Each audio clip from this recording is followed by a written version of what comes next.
Hello everyone, welcome to my YouTube channel let's study English. तो आज हम specially grammar के कुछ कॉन्सेप्ट्स को लेकर कुछ क्वेश्चंस को सॉल्व करेंगे। ओके, तो डेली हम प्रैक्टिस सेट लगा ही रहे हैं जिसमें ग्रामर और लिटरेचर मिक्स है। आज मैंने ग्रामर को, सिर्फ ग्रामर से रिलेटेड कुछ क्वेश्चंस को रखा है जिनको हम देखते हैं कितना लगा पाते हैं। ठीक है, आपको क्या करना है, आपको वीडियो को पॉज करते हुए पहले आंसर खुद लगाना है, फिर रीचेक करना है कि आपका आंसर सही है या गलत है। ठीक है, तो स्टार्ट करते हैं हम पहले क्वेश्चन से। जैसा कि आप पहला क्वेश्चन देख पा रहे होंगे, कीप क्लियर। पहले शुरुआत में मैंने कुछ प्रेपोजिशन के क्वेश्चंस रखे हैं, फिर हमने कुछ एक्टिव पैसिव भी रखे हैं और कुछ वोकैब के क्वेश्चंस भी रखे हैं। ठीक है, तो पहले हम प्रेपोजिशन वाले क्वेश्चंस देख लेते हैं। क्या प्रेपोजिशन लगेगी इस क्वेश्चन में, देखते हैं। देखिए, फर्स्ट है keep clear dash weak boys. तो क्या आएगा, keep clear of weak boys, keep clear from weak boys, keep clear out weak boys, या फिर keep clear with weak boys. क्या होगा इसका राइट आंसर? कौन सी प्रपोजिशन इसमें सही आती है? देखिए, प्रपोजिशन को कभी भी फुल्ली कवर नहीं किया जा सकता। प्रीपोजिशन हमेशा रीडिंग बेस्ड होती है। तो अगर आपको प्रीपोजिशन को स्ट्रॉन्ग बनाना है तो उसके लिए आपको क्या करना होगा, आपको ज़्यादा से ज़्यादा रीडिंग करनी होगी। इससे ही आपकी प्रपोजिशन स्ट्रॉन्ग होगी। ठीक है, रीडिंग से ही हमें पता चल जाता है कि क्या प्रीपोजिशन आने वाली है। ठीक, तो यहाँ क्या आने वाला है, क्या करेक्ट होगा? Keep clear of weak boys. ठीक है, A is our right answer. Now moving to the next question. Your statement is very much similar dash mine. क्या होगा? Similar to mine, similar of mine, similar about mine, या फिर similar on mine. What is your right answer? Yes, very correct. Option number A, to, similar to mine. ध्यान रखिए, last में IER वाले word आए या आर वाले हो, जैसे जूनियर हुआ, सीनियर हुआ, ठीक है, सुपीरियर हुआ। तो इस तरीके के वर्ड्स जब भी आते हैं तो उनके साथ हम कंपैरिजन के तौर पर देन ना लगा के क्या लगाते हैं, टू का यूज़ करते हैं। तो इसी तरीके से यहाँ पर भी हम किसका यूज़ करेंगे, टू प्रपोजिशन का यूज़ करेंगे। ओके, तो हमारा राइट आंसर क्या हो जाएगा? Option number A, to. Now next question. I have been waiting here from him dash 3 weeks। तो क्या आना चाहिए? देखिए, आपको सबसे पहले तो ये बताना है कि ये सेंटेंस कौन से टेंस का है। बताइए, कौन से टेंस का सेंटेंस है ये?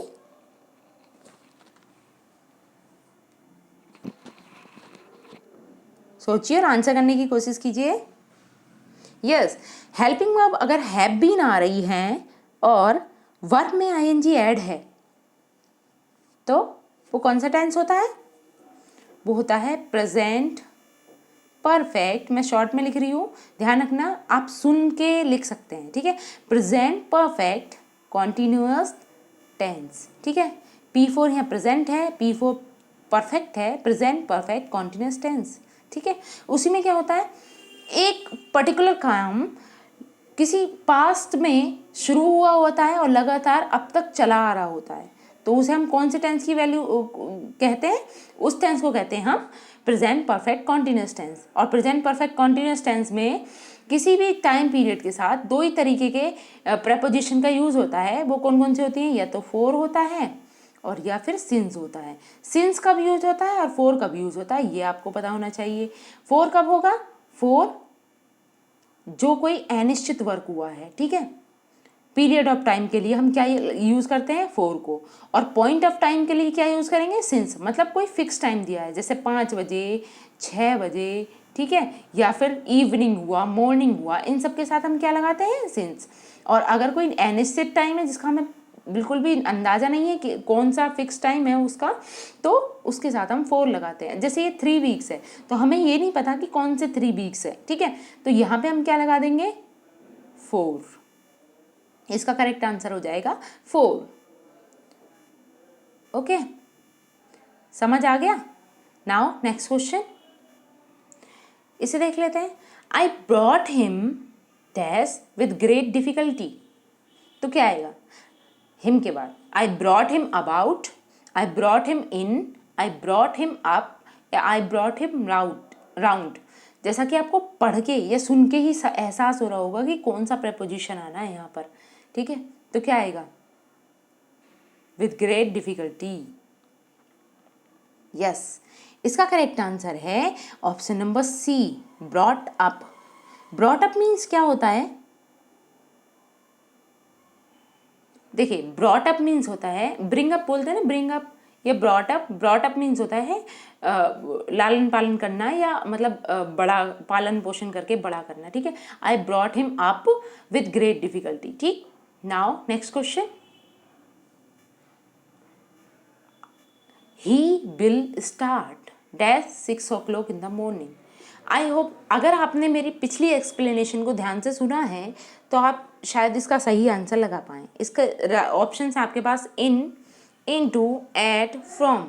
तो 6 o'clock के साथ क्या यूज़ होगा, कौन सा प्रपोजिशन आएगा? देखिए, जब हम प्रेजेंट परफेक्ट कॉन्टिन्यूस या पास्ट परफेक्ट कॉन्टिन्यूस या फ्यूचर परफेक्ट कॉन्टिन्यूस की बात करें तब तो हम सिंस या फॉर का यूज़ करते हैं, और पॉइंट ऑफ टाइम हो तो हम क्या लगाते हैं, हम सिंस का यूज़ करते हैं। लेकिन यहाँ पर ध्यान से देखिए, यहाँ पे कोई परफेक्ट कॉन्टिन्यूस वाला टेंस नहीं है, ठीक है। यहाँ पे आ रहा है विल स्टार्ट, यानी कि ये कौन सा टेंस है? ये फ्यूचर टेंस है हमारा, ठीक है। फ्यूचर, सिंपल फ्यूचर बोल रहे हो या फ्यूचर इंडेफिनिट टेंस, ठीक है। और फ्यूचर इंडेफिनिट टेंस में सिंस फॉर का यूज़ नहीं करते हम कंजंक्शन, वो सॉरी प्रीपोजिशन के रूप में, ठीक है। तो हम यहाँ पे क्या लगाएंगे, सोचिए क्या आएगा? He will start in 6 o'clock, into 6 o'clock, at 6 o'clock या फ्रॉम 6 o'clock। तो ये हमारा राइट आंसर हो जाएगा एट, ठीक है। We will start at 6 o'clock, okay. I hope आपको ये सारी चीज़ें समझ आ रही हैं। Now next question, this book was written dash a quill pen. Into क्या आएगा? इनटू, विद, ऑफ, अंडर। कौन सा प्रपोजिशन यूज होगा यहाँ पे? This book was written into a quill pen, ठीक है।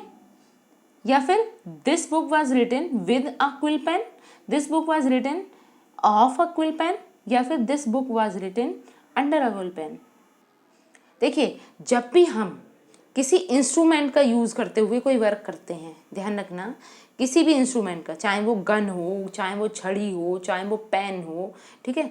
किसी भी इंस्ट्रूमेंट का यूज़ करते हुए जब भी हम कोई वर्क करते हैं तो उसके साथ प्रेपोजिशन कौन सी लगाएंगे?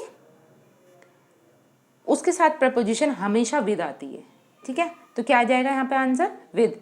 This book was written with a quill pen, ठीक है। जैसे I hit him with a stick, ठीक है। Now next question, there was a passage dash the two houses. तो क्या होगा? Among the two houses, with the two houses, between the two houses, या into the two houses. कौन सी हमारी correct preposition होगी? देखिए, यहाँ पे अगर हम मतलब एलिमिनेशन मेथड को अपनाएं तो देखिए, इनटू तो आ ही नहीं सकता। इनटू कब आता है? जब कोई चीज़ मूव करती हुई किसी चीज़ के अंदर एंटर करती है तब हम इनटू का यूज़ करते हैं। तो यहाँ तो ऐसा कुछ हो नहीं रहा है, ठीक है। तो इनटू तो नहीं आएगा। ऐसे ही विद अभी मैंने यूज़ बताया। विद का क्या यूज़ होता है? जब हम किसी काम को किसी इंस्ट्रूमेंट के सहारे से कर रहे हो तब हम विद का यूज़ करते हैं, ठीक है। तो अब हमारे पास ऑप्शन बचते हैं अमंग और बिटवीन। तो ध्यान रखना, जब बात 1 या 2 पीपल के बीच की हो, बिटवीन 2 पीपल्स, ठीक है, तो तब हम मतलब बिटवीन लगाएंगे। 2 लोगों के लिए, 2 के बीच में कंपैरिजन होता है तो बिटवीन। और जब बात मोर देन 2 की हो, ठीक है, मोर देन 2, तो मोर देन 2 के लिए हम क्या यूज़ करते हैं? अमंग का यूज़ करते हैं, ठीक है। लेकिन यहाँ पे बात क्या हुई है? यहाँ पे सिर्फ 2 हाउसेस की बात हुई है, तो यहाँ क्या होगा? Between. There was a passage between the 2 houses, okay.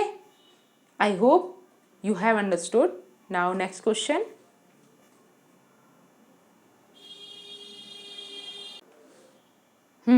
इस क्वेश्चन को देखते हैं। देखिए, अभी मैंने कॉन्सेप्ट समझाया है और अभी इस पर क्वेश्चन आ गया है। देखिए, there 3 men quarrel dash themselves। अगर आपने मेरी बात को ध्यान से सुना है तो आप इजीली इसके प्रपोजिशन लगा लेंगे। क्या होगा? By, from, at, among. क्या आएगा बताइए? इसका आंसर आपको ही करना है। There 3 men quarreled dash themselves। quarreled by themselves, quarreled from themselves, quarreled at themselves या quarreled among themselves। Very easy। Option number D is the right answer. ठीक है। There 3 men quarreled among themselves। जब more than 2 की बात हो तो हम क्या लगाते हैं? among लगाते हैं। Now next question। Yes, इसे देखते हैं। He came and sat dash me। तो क्या होगा? At, outside, beside, of। He came and sat at me। He came and sat outside me। He came and sat beside me या he came and sat of me।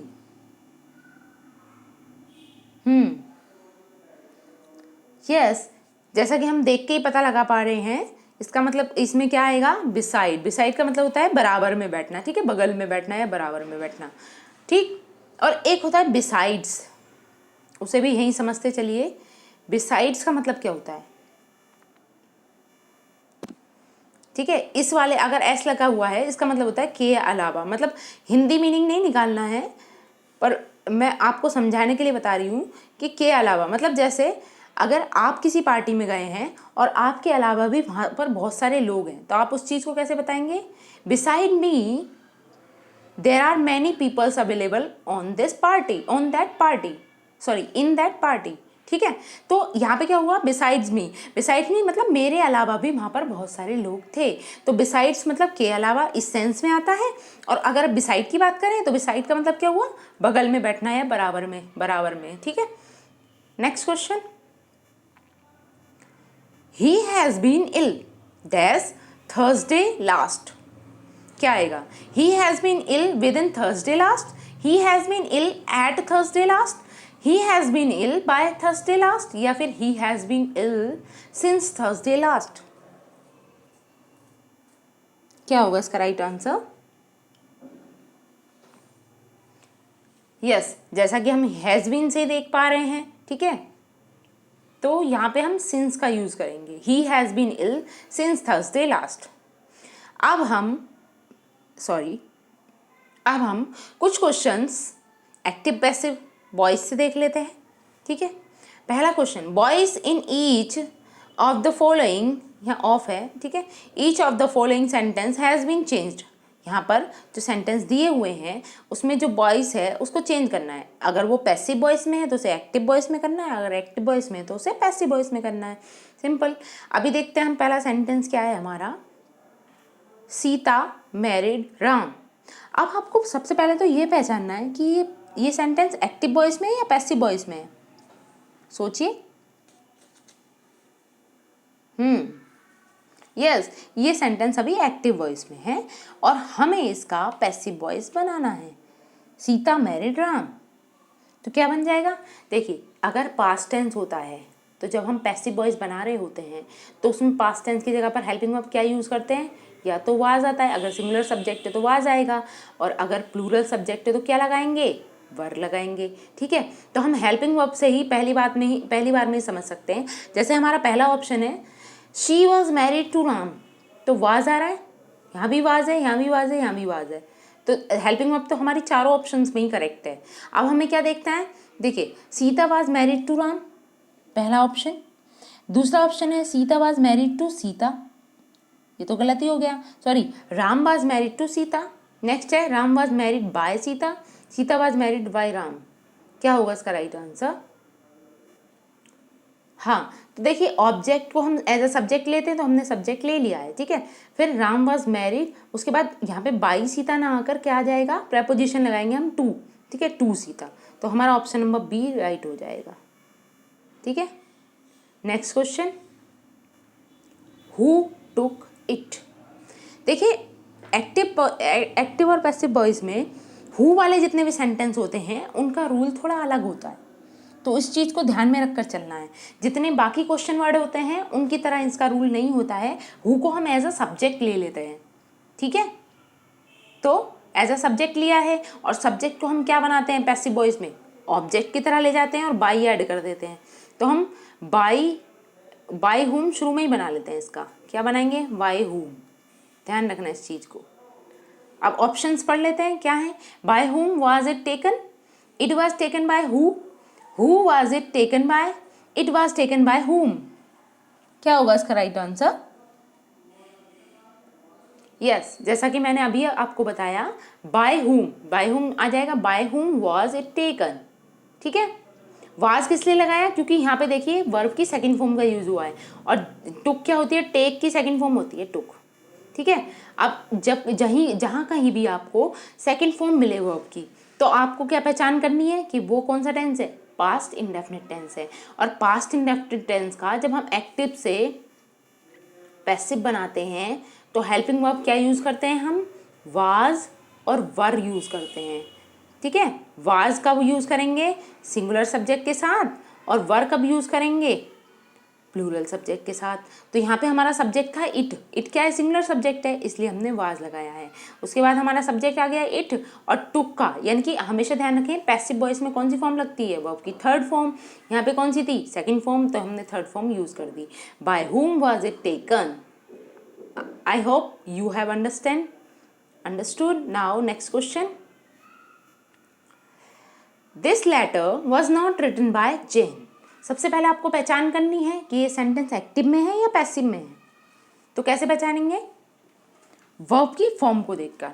अगर verb की form आपको third form में मिल रही है plus B की form के साथ है, बी की फॉर्म मतलब यानी कि वो इज आर एम या वाज वर के साथ, इज आर एम या फिर वाज वर, इनके साथ अगर आपको कहीं भी वर्ब की थर्ड फॉर्म दिखाई दे तो वो टेंस कौन सा होता है, वो हमेशा पैसिव वॉइस वाला सेंटेंस होगा। ध्यान रखना, आपको कैसे पहचानना है, is are am was were के साथ अगर वर्ब की थर्ड फॉर्म आ रही है तो वो सेंटेंस हमारा पैसिव वॉइस में होता है। ठीक है, और अब हम इसे एक्टिव में चेंज करेंगे। सेंटेंस है the letter was not written by Jane. तो जैसे यहाँ पे ऑब्जेक्ट हमारा क्या आ रहा है, जेन, तो हम इसे एज अ सब्जेक्ट ले जाएंगे, वापस हमें एक्टिव में पहुँचाना है, तो क्या आ जाएगा, जेन। ठीक है, अब यहाँ वाज लगा है, तो कब लगता है वाज, पास्ट इंडेफिनिट को बदलते समय। तो यानी कि पास्ट इंडेफिनिट में वर्ब की कौन सी फॉर्म आएगी, सेकंड फॉर्म। तो जेन के बाद तुरंत क्या आ जाएगा, नॉट भी आ रहा है, सॉरी, तो हम हेल्पिंग वर्ब भी लगाएंगे। तो मतलब जेन और पास्ट इंडेफिनिट टेंस की हेल्पिंग वर्ब क्या होती है, डिड। उसके बाद क्या आएगा, नोट, है ना। और हमेशा ध्यान रखें डिड के साथ वर्ब की कौन सी फॉर्म लगती है, फर्स्ट फॉर्म। तो यहाँ पे क्या हो जाएगा, राइट। इसी से आप अपना ऑप्शन पहचान लेंगे। ठीक है, अब देख लेते हैं क्या आएगा, Jain did not write this letter. तो हमारा करेक्ट ऑप्शन क्या हो जाएगा, option number C, Jain did not write this letter. Now next question, someone may steal the cycle. अभी ये कौन सी वॉइस में है, ये एक्टिव वॉइस में है। देखिए यहाँ पे वर्ब की फर्स्ट फॉर्म ही यूज हो रही है।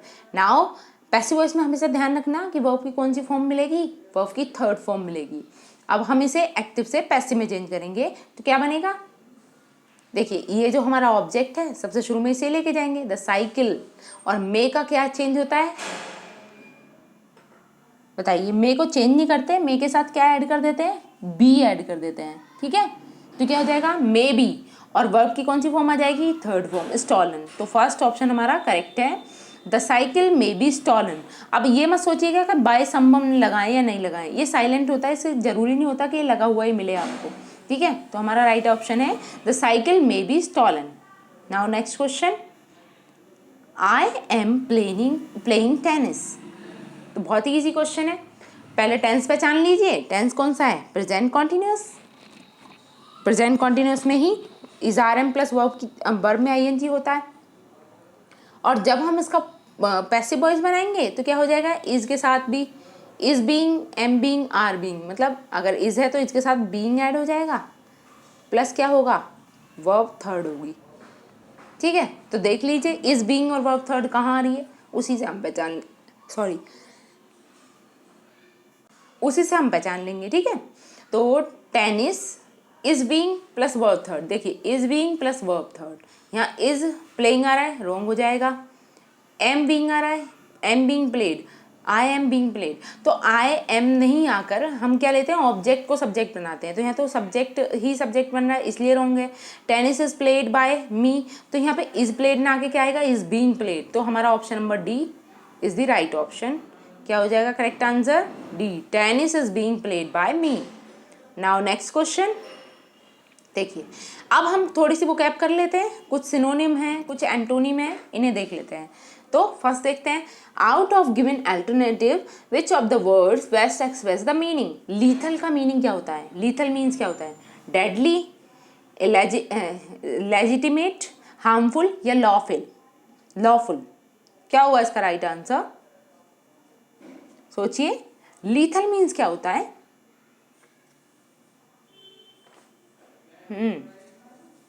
सोचिए और आंसर करने की कोशिश कीजिए।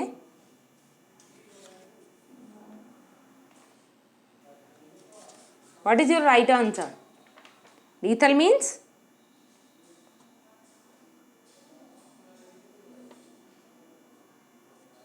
डेडली, ठीक है। लीथल का हमेशा ध्यान रखिए, लीथल का मतलब होता है डेडली, ठीक है।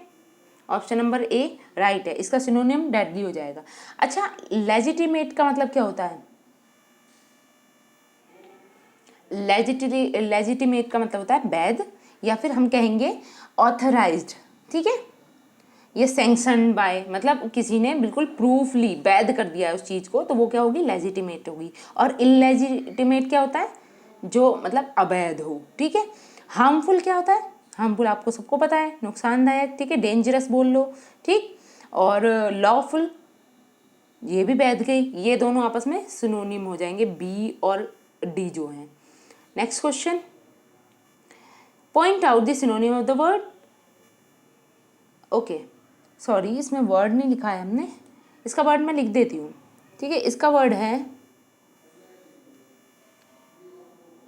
पेनिटेंस, पेनिटेंस। अब बताइए, पेनिटेंस का सही सिनोनिम क्या होगा, क्या वो सबमिशन है, रिट्रीब्यूशन है, कन्फाइनमेंट है या रेपिटेंस है। क्या होता है पेनिटेंस मीन्स,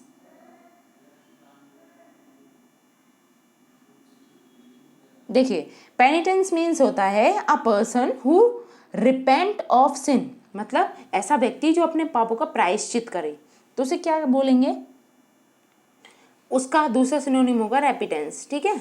जैसे चर्च में जाके बहुत से कन्फेशन करते हैं लोग, वो होगा, ठीक है। नाउ नेक्स्ट क्वेश्चन देख लेते हैं। Give one word of the expression, इसके लिए वन वर्ड देना है, hard to please. Hard to please क्या हुआ, क्या वो फैस्टिडियस है, ब्रीटल है, इर्रिवोकेबल है या प्रिजर्वर है। What is your right answer,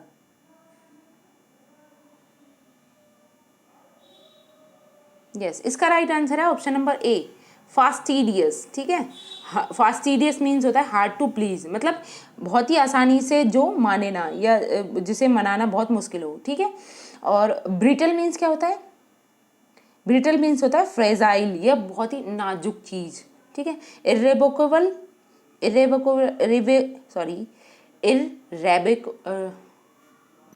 sorry, हाँ, प्रिजर्वर मीन्स क्या होता है, या इर्रिवोकेबल मीन्स क्या होता है, इर्रिवोकेबल,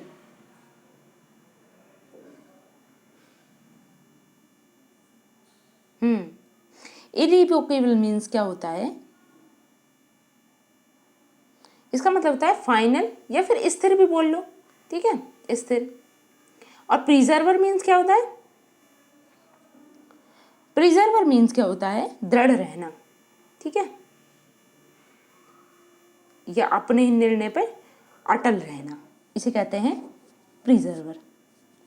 steady persistence in a course of action.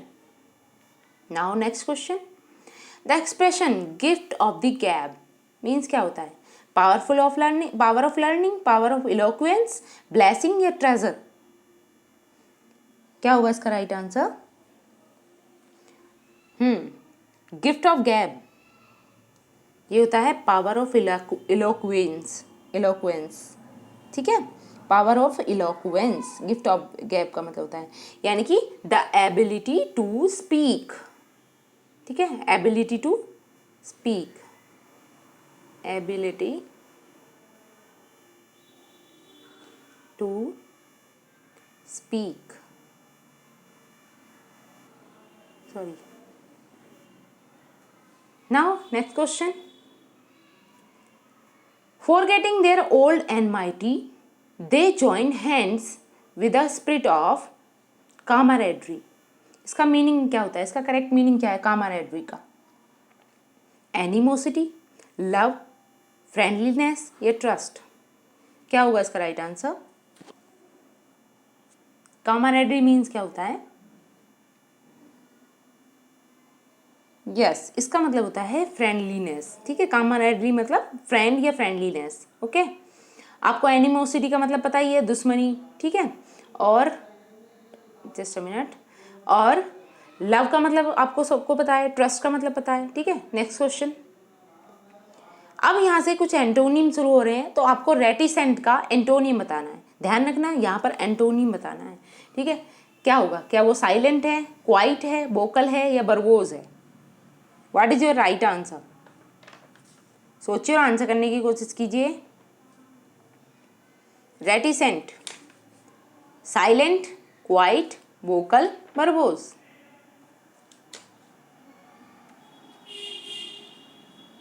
Yes, reticent. अगर रेटिसेंट कहते हैं बहुत ही शांत रहने वाला, तो देखिए साइलेंट इसका सिनोनिम हो जाएगा, क्वाइट भी इसका सिनोनिम हो जाएगा।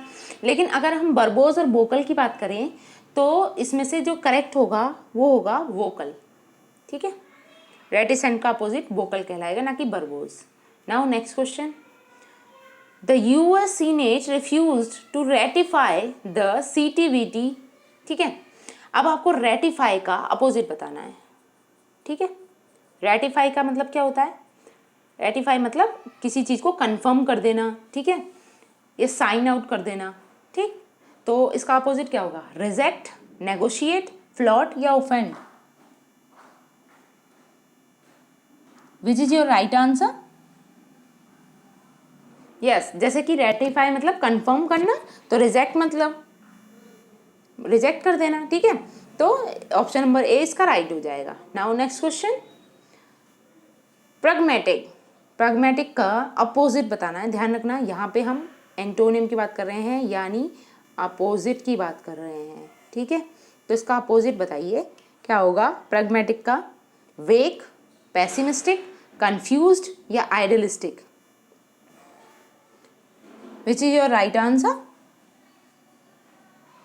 यस, प्रैग्मेटिक का अपोजिट होता है आइडियलिस्टिक, क्योंकि प्रैग्मेटिक मीन्स क्या होता है? व्यवहारिक, और आइडियलिस्टिक मीन्स आदर्शवादी, जो पुरानी अपनी विचारधारा पर स्थिर हो। Now next question.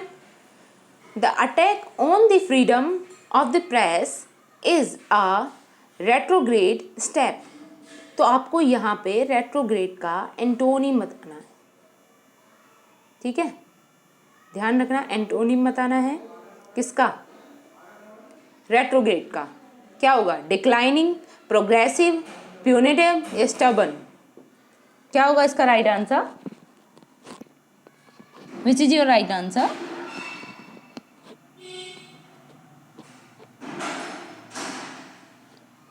सोचिए और आंसर करने की कोशिश कीजिए। रेट्रोग्रेड, यस, रेट्रोग्रेड का अपोजिट होता है प्रोग्रेसिव, ठीक है। Okay, now moving to the next question. Okay, आज के लिए हमारे पास इतने ही क्वेश्चन थे। कल मैं फिर से ग्रामर के लिए कुछ और प्रैक्टिस सेट लेकर आऊँगी, जो स्पेशली सिर्फ ग्रामर स्पेशल पे होंगे। इसी तरीके से मैंने शेक्सपियर स्पेशल की भी वीडियोस बनाई हैं, उन्हें भी आप देख सकते हैं मेरे चैनल पर जाकर। इसके साथ ही साथ हम कुछ प्रैक्टिस सेट भी सॉल्व कर रहे हैं, तो आपने अगर उन प्रैक्टिस सेट्स को नहीं देखा है तो वो आपके लिए बहुत ज़रूरी है, मोस्ट इम्पॉर्टेंट है, आपको उन्हें भी देखना चाहिए, ठीक है। Now thanks for watching. और प्लीज़ अगर आपको मेरी वीडियोस अच्छी लगती हैं तो उन्हें do share, subscribe and hit the bell icon for get your notification on time. Thanks for watching.